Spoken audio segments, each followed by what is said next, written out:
Halo teman-teman, di video ini kita akan belajar penentuan survei kepuasan. Bagi teman-teman yang belum subscribe channel ini, silahkan subscribe terlebih dahulu. Misalnya kita punya program A, B, C, D, E.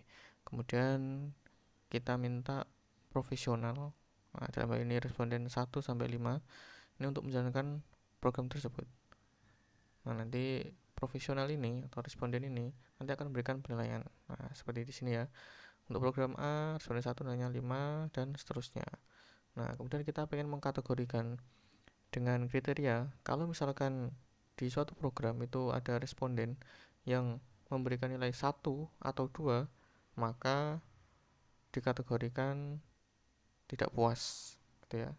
Tapi kalau misalkan nggak ada 1 dan 2, maka dikategorikan puas. Kayak misalkan ini, karena ini ada 2, berarti di sini tidak puas. Kalau di sini nggak ada 1 dan 2, berarti sini puas. Kalau sini sangat jelas ya, sini harusnya tidak puas. Kalau di sini ada ya berarti sangat tidak puas ya, ini harusnya ya. Sini tidak puas. Kemudian di sini tuh puas karena nggak ada nilai 1 dan 2. Ini gimana caranya? Langsung saja sama dengan kita blok sama dengan atau kurang dari sama dengan 2. Berarti cek cek array ini apakah ada yang kurang dari sama dengan 2. Kalau iya berarti dia hasilnya true. Kalau enggak berarti false. Nah, ini true. Dan tinggal kita kalikan 1 biar nanti hasilnya berupa angka. Nah, seperti ini. Dan kita tinggal sum product. Jangan lupa buka kurung ya. Buka kurung isinya ada 2. Kita tutup kurung, tekan enter. Nah, hasilnya 1. Berarti di sini ada 1 yang nilainya kurang dari sama dengan 2 ya. Kalau kita double klik nih, nah, kalau ini berarti nggak ada yang nilai 1, 2. Ini malah ada 4 nih. Kalau sini ada 2 ya, nih 1 dan 2. Kalau ini 4 berarti ada 1, 2, 3, dan 4. Kalau ini 0 karena emang nggak ada angka 1 dan 2. Oke, selanjutnya kita bisa menggunakan if jika lebih dari 0, maka program itu dinyatakan tidak puas atau responden atau program itu tidak puas gitu ya. Kalau misalkan dia 0, berarti puas. Maksudnya gimana? Kalau misalkan dia ada nilai 1 dan 2, berarti tidak puas. Tapi kalau misalkan dia nggak ada nilai 1 dan 2, maka dinyatakan puas. Berarti program itu sukses nih, istilahnya gitu ya. Oke, seperti ini. Kita double klik. Nah, seperti ini. Atau teman-teman bisa nih pakai fungsi countif. Countif nih. Pakai fungsi countif.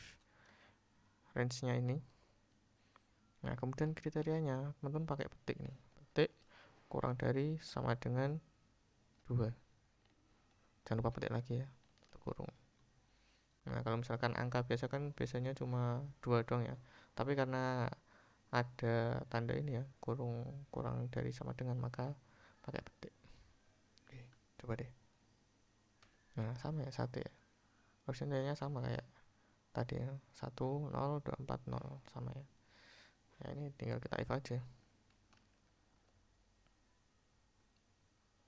If lebih dari 0, maka tidak puas.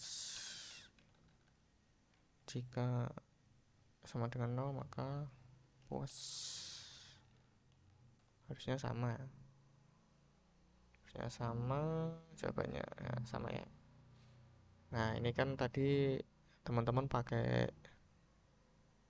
ini ya. Pakai satu-satu ya nih. Tiap sel ini satu-satu. Nah, teman-teman bisa sekaligus nih. Pakai dynamic array. Pakai fungsi dynamic ya. Pakai fungsi array. Nah, teman bisa pakai fungsi by row. Nah, ini sejauh ini baru tersedia di Office 365 ya. Yang 2024 sama 2021 kayaknya masih belum. By row. Kemudian arraynya semuanya. begini. Kemudian pakai lambda. Kemudian di dalam lambda ini kita beri parameter survei. Jadi nanti tiap baris nanti akan dimasukkan ke dalam survei ini ya.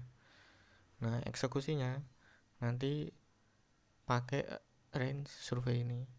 Range survei ini dia akan mengeksekusi tiap baris dari ini ya, dari array yang beberapa baris ini. Nah, istilahnya nanti tiap baris dimasukkan ke survei. Nah, nanti fungsi berikutnya, formula berikutnya nanti akan mengeksekusi survei. Berarti langsung if, kita pakai countif dulu deh, countif. Nah, di sini range-nya itu pakai survei ya, pakai survei. Kriterianya kurang dari sama dengan 2. Kemudian if-nya lebih dari 0. Nah, ini formulanya sama ya kayak tadi ya, cuma beda range-nya aja. Kemudian berarti tidak puas. Kemudian selanjutnya kalau misalkan dia nggak ada atau sama dengan 0 nilainya, kasih puas. Kita tutup if-nya, kita tutup lambdanya, kita tutup by row-nya. Coba kita enter. Nah, hasilnya sama ya. Kalau ini cuma satu kali rumus doang, kalau ini beberapa kali, sejumlah program. Kalau ini cuma satu rumus. Nah, sebenarnya copy paste juga bisa. Misalkan nih, kita copy paste dari sini ya, kita copy paste rumus ini, kita copy sampai sini, enter. Kita pakai by row lagi nih, by row, arraynya semuanya, kemudian lambda. Nah, untuk parameternya nggak harus survei ya, teman bisa misalkan ganti opini, misalkan opini gini ya. Nanti arrange ini tiap barisnya akan dieksekusi oleh opini. Nah, kemudian yang kita terapkan rumusnya itu di opininya ini. Kita paste ya, sama dengannya jangan lupa dihilangin. Nah, range yang ini kita ganti opini juga. Kali akan dieksekusi adalah opini. Opini ini mewakili range setiap baris dari range yang beberapa baris ini ya. Oke, jangan lupa tutup lambdanya, tutup juga by row-nya, tekan enter. Nah, sama teman-teman ya. Jadi penggunanya seperti itu. Oke teman-teman, sekian video kali ini. Jangan lupa subscribe. Terima kasih.